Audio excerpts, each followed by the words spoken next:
Hi, this is Cindy Casita with Real Estate with Cindy.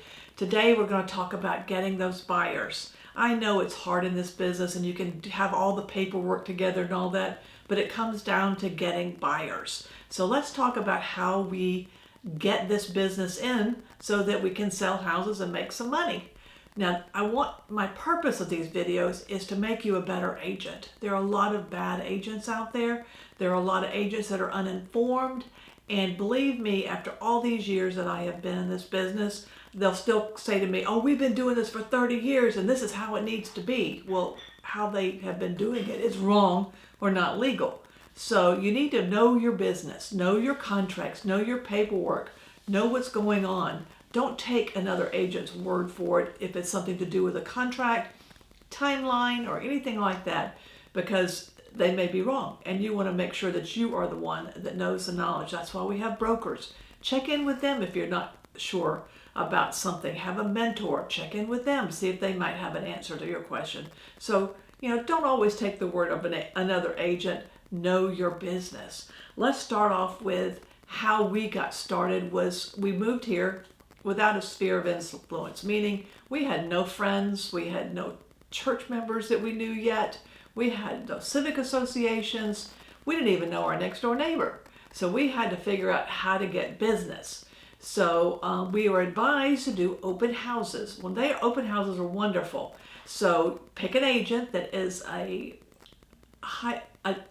price point that you're comfortable with or want to be in.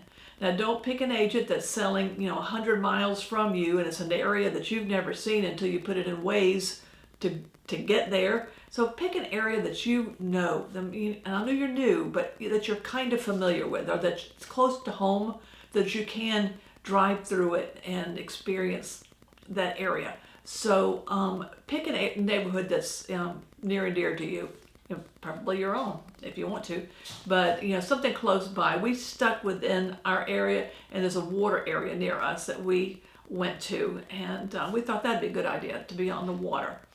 When you have agreed to do an open house for another agent, be sure and ask them what they expect from you at this open house. Sometimes I have seen an agent has a listing, expects you to turn over all buyers to them. Well, the purpose of doing this is to get buyers. So I would move on to a different agent.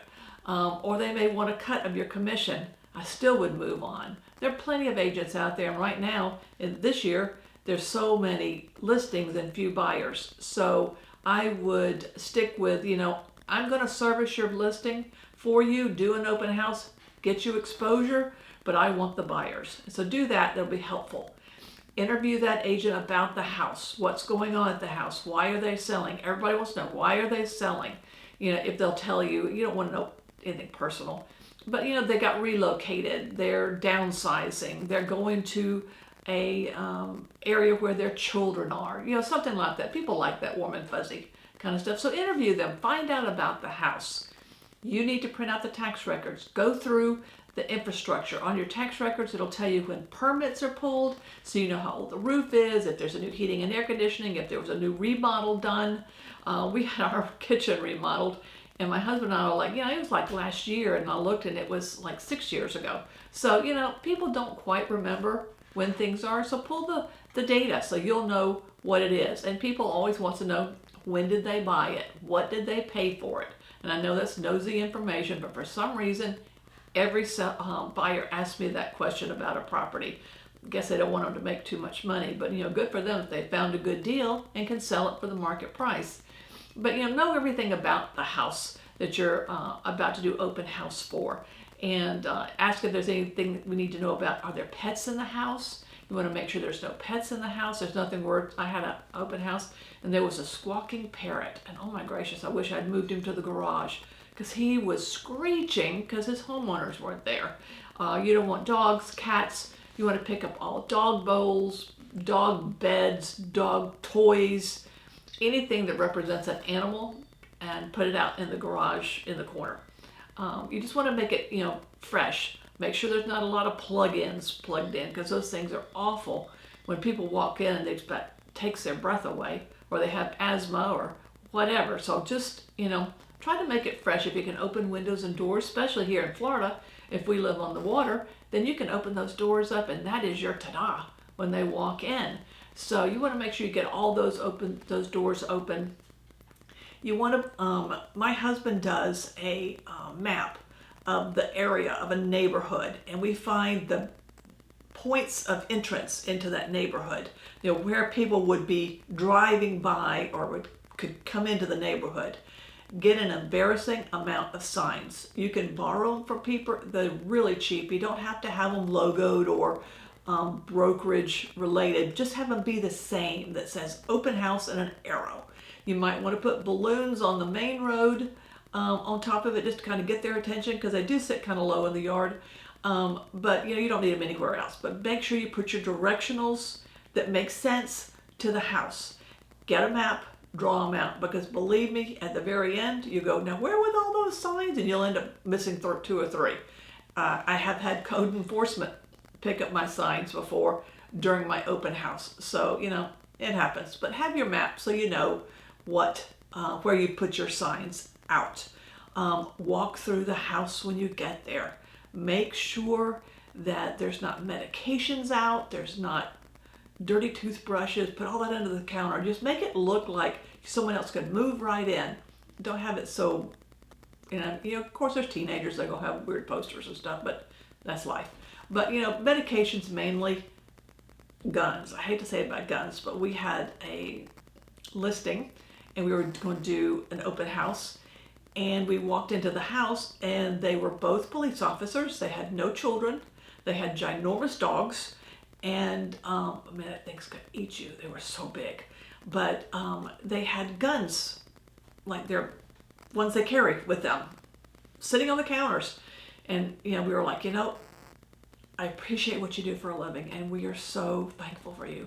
But could these guns be put away safely? Because you don't want a family walking through and a kid pick up a gun, and oh Lord, we didn't want that. So we asked them to please put them away for us. And they said, oh sure, we understand. I said, don't you have an armory like at the police station? You could take them there for the day and then, we'll know we're safe. And they're like, oh, okay, that's a good idea. Well, I came for the open house. My husband and I both did. Looked around, there were no guns. We're like, yay. Okay, so we were turning lights on. Turn every light bulb. Everything that has a bulb in it, turn it on. We went through, we're looking, opened the closet door. Oh my gracious.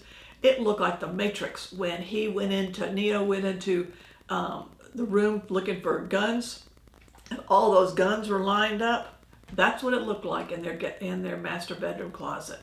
We were horrified. So we blocked off that door so that no one could get into it. It was, God bless them. They thought they'd put them away. But, we just want to make sure we're very, very safe and that the house is ready to show. So you've got your signs out. If you're good in social media, you'd be good to put it on Facebook, Instagram, TikTok, whatever you're in. If you have a following for some reason of, local realtors, or prior to that, you could send out quick email to everyone in your office. They have blast emails that you can do about your open house. And so then you might want to do that just to kind of get some extra traffic in there.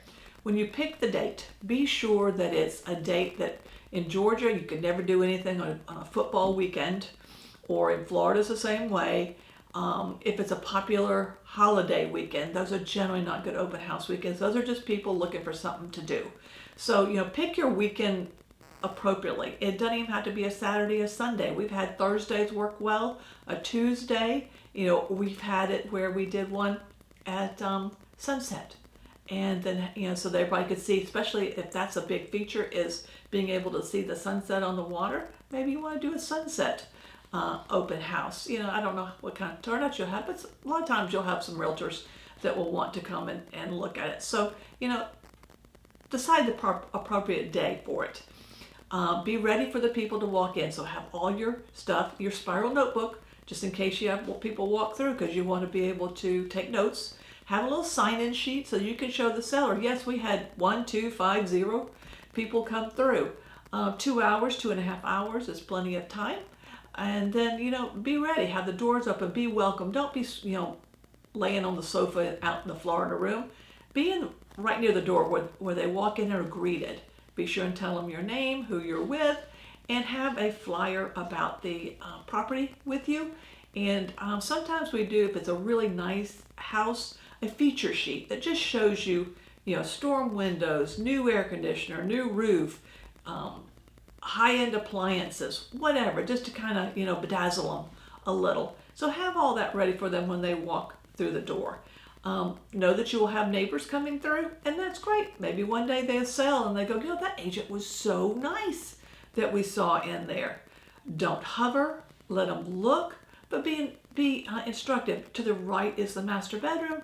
To the left are the other bedrooms, and the back has your kitchen, your dining room, and your lanai. If you want to start with the view, let's start with the lanai first, and then we'll work our way forward. You don't need to be under their drawers the whole time.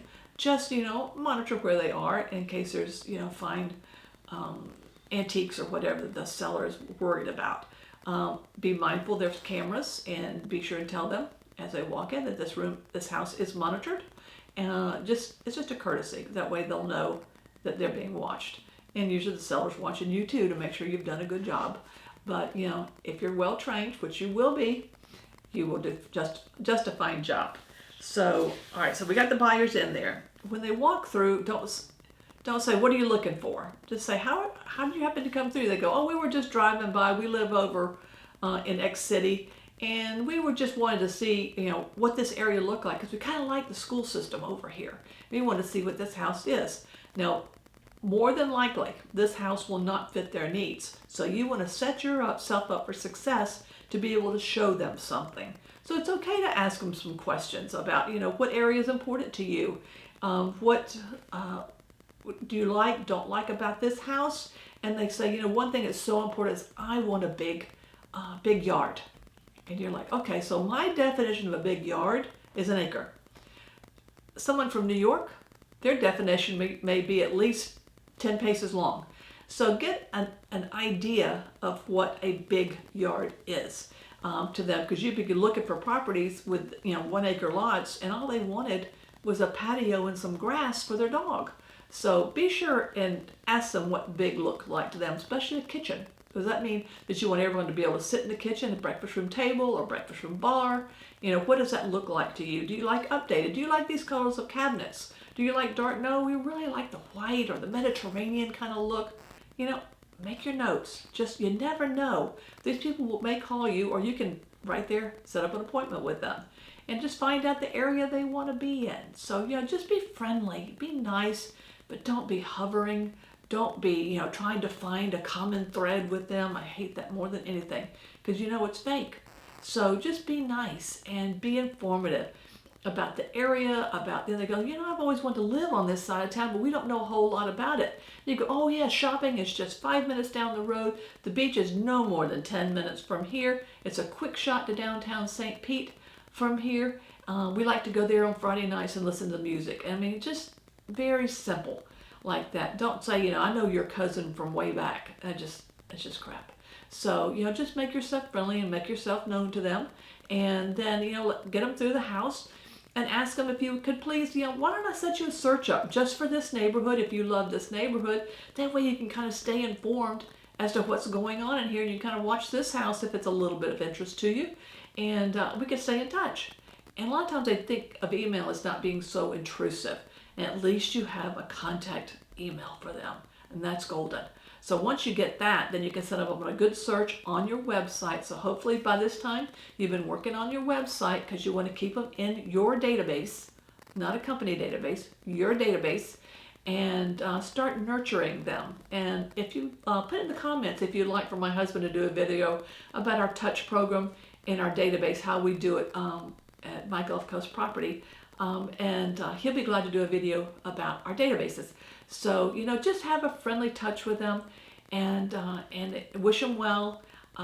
Some people serve food. I don't serve food because there's nothing worse than getting chocolate cake on a white sofa. You just don't know who's coming through your house. So don't serve food. I have maybe a mint at the door if you want to. Have business cards there. Sometimes this is a good time to have those little calendar magnets. And we got the kind that weren't printed, that was a sticky thing, and you just stick your business card on it, so you didn't have to have them printed. So that's kind of nice, because when you get business cards, you get $19.99 for 5,000.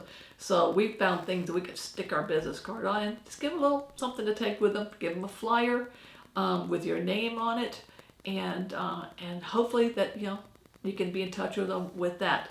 Don't forget to go pick up your signs.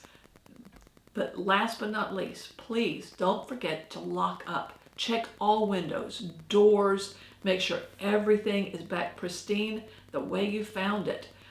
There's nothing worse than sellers coming home and there's a window unlocked or whatever. Just check everything. You just never know when someone has gone into a room and opened a window to see if the windows work. But check everything before you leave, so that you leave a good impression with that agent, and they'll call you again to do another open house. Now, we did 2 or 3 a week just trying to get buyers, and that's where we got our first international buyer. So be sure and take care of the home like it were your own, and call the agent, let her know what the feedback was, how many people came through, if there's anything that's constructive that needs to be done. Those back hedges look awfully shaggy back there. Maybe they need to get a landscaper in there. Just gives them some helpful hints on the feedback, and the agent will surely appreciate it, because surely the seller wants to know what's going on. So good luck with your first open houses. Thanks so much. Thank you for watching. If you're looking to be a better agent, or you're a new agent getting into the business, you might want to look at a couple of these new videos that we have that will help you on that process. I want to thank you for watching. If you liked what we're saying, please like and subscribe. Look forward to talking to you again.